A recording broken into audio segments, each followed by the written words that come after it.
जय श्री कृष्णा। आज की स्टोरी है हमें गृहस्थ में कैसे रहना चाहिए। ये सीख हमें भगवान शंकर देते हैं। भगवान भोलेनाथ का परिवार देखो साथ साथ कैसे रह रहा है। ये भगवान शंकर सिखा रहे हैं हमें कैसे हमें एक साथ रहना चाहिए। भगवान भोलेनाथ को ही देखते हैं। सबसे पहले हम सब ने अपने अपने मंदिरों में भगवान भोलेनाथ को रख रखा है। देखो जरा जाकर, भगवान भोलेनाथ के सिर पर सबसे पहले गंगा माँ है और जटाओं में गंगा माँ है। थोड़ा सा नीचे चलते हैं, आते हैं माथे पर तीसरा नेत्र होता है उनके। तीसरा नेत्र यानी अग्नि जब भी खुलता है तो आग निकलती थी। क्रोध में होते थे तब निकलते थे। ऐसे तीसरा नेत्र जब खुलता था, यानी कि सिर पे गंगा माँ, पानी पानी और अग्नि साथ साथ। कहीं देखा है? कहीं नहीं देखा ना। भगवान भोलेनाथ सिखा रहे हैं अग्नि भी साथ साथ है, पानी भी साथ साथ है। दोनों साथ साथ आराम से रह रहे हैं। दोनों को धारण कर रखा है भगवान भोलेनाथ ने। और नीचे चलते हैं। अब उनके सिर पर है चंद्रमा, यानी चंद्रमा है अमृत, और गले में विष रोक रखा था, पी लिया था जब विष। यानी सर पे है चंद्रमा, अमृत है, और गले में है विष। अमृत और विष दोनों साथ साथ हैं। कहीं देखा है? एक कप दूध में दूध अमृत है, जरा सा विष गिर जाए व्यक्ति मर जाएगा। विष और अमृत दोनों साथ साथ है। दोनों को साथ साथ कैसे रख रखा है भगवान भोलेनाथ ने।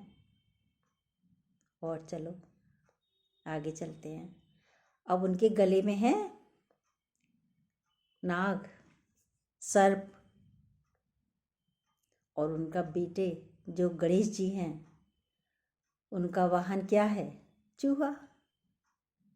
सांप और चूहा एक साथ कहीं देखा है?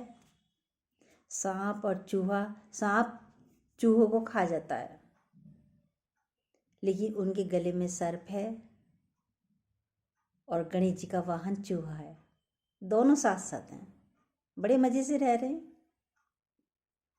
यह है गृहस्थ में रहने के तरीके। और सुनो, और आगे सुनो जो है। अब जल और अग्नि साथ साथ, अमृत और विष भी साथ साथ है, और सांप और चूहा भी साथ साथ ही है। अब इनका एक और पुत्र है कार्तिकेय। उसका वाहन है मयूर यानी मोर। अब मोर और सांप साथ साथ चल है। मोर सांप को खा जाता है जबकि, लेकिन दोनों ही साथ साथ हैं। मयूर भी साथ है और सांप भी साथ साथ है। और कमाल की बात और सुनो, शंकर भगवान का वाहन है बैल, और माता पार्वती का वाहन क्या है? शेर। भवानी का, पार्वती का, गोरा का वाहन है शेर। दोनों विपरीत। शेर बैल को मार देगा, लेकिन दोनों साथ साथ हैं। एक दबंग है, शेर दबंग होता है, बैल कमजोर है, लेकिन दोनों साथ साथ हैं। है नहीं है कमाल?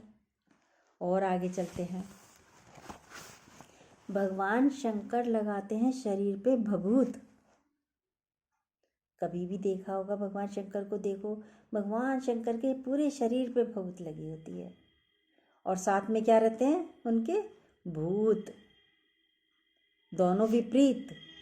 जहाँ भभूत होती है वहाँ भूत नहीं होते, और जहाँ भूत होते हैं वहाँ भभूत नहीं होती। लेकिन भभूत और भूत दोनों साथ साथ हैं।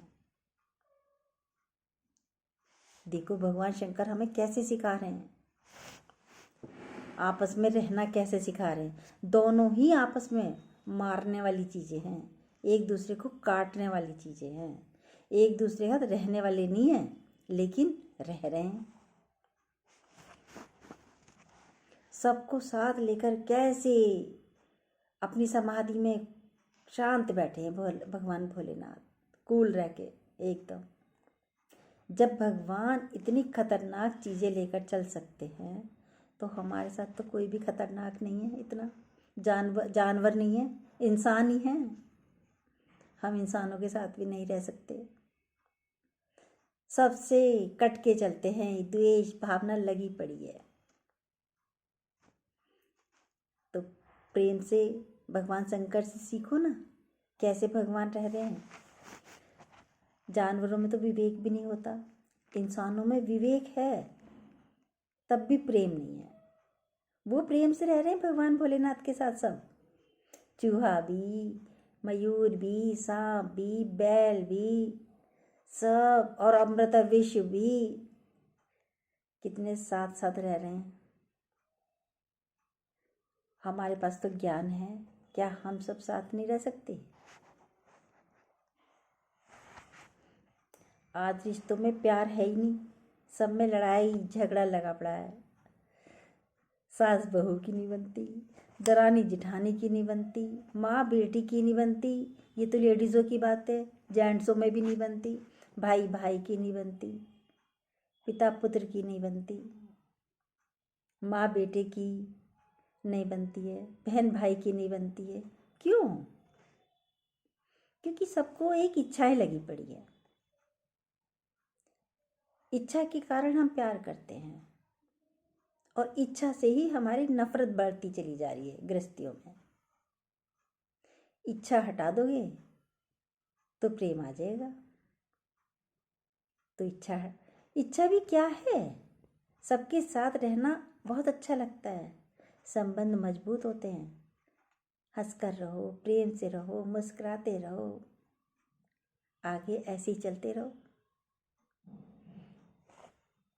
जय श्री कृष्णा।